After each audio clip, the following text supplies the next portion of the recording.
ibyorezo byatubujije amahoro isi ya none.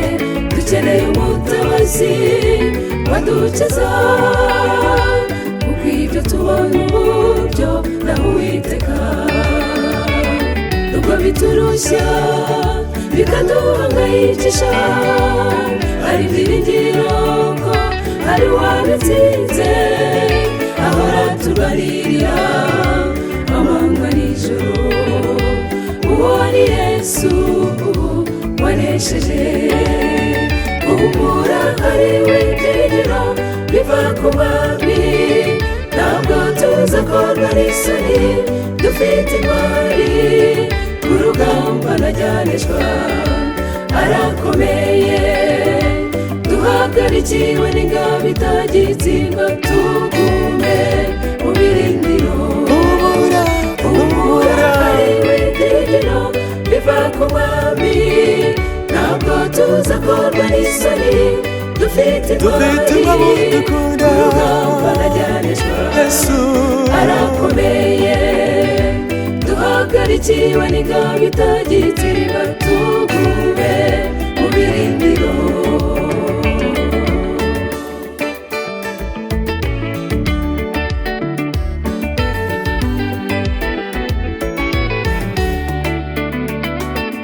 Bakutse imitima kubw'inkuru zimuha, bagenda bumva hirya no hino batuye, biragukomeretsa umutima bigusigaho.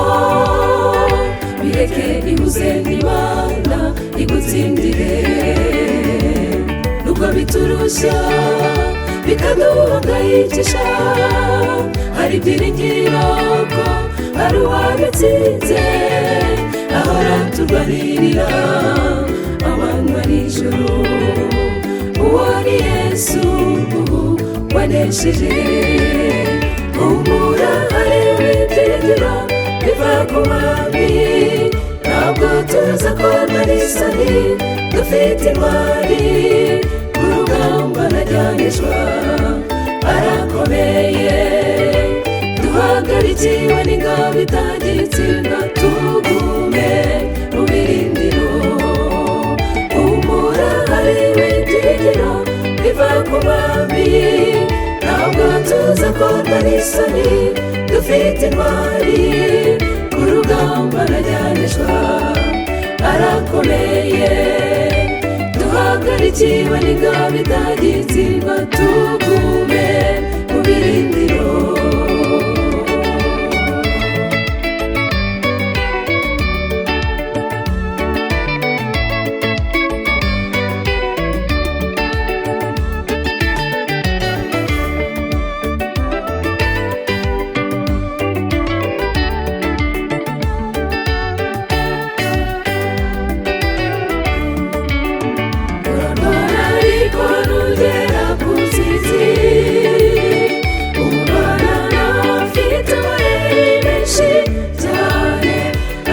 Kukugira igikoresho cye muri ubu buzima bubi, araturushya ariko yaratsinzwe.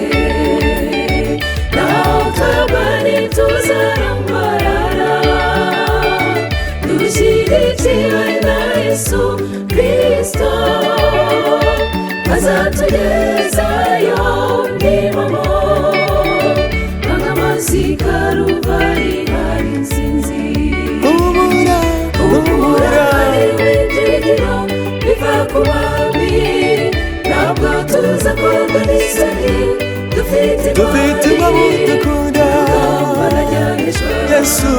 Arakomeye, duhagarikiwe n'ingabo itagitsindwa, tugume mu birindiro. Uhumura hariwe ibyiringiro biva ku Mwami, ntabwo tuzakorwa n'isoni, dufite intwari ku rugamba najyanishwa. Arakomeye, duhagarikiwe n'ingabo itagitsindwa, tugume mu birindiro.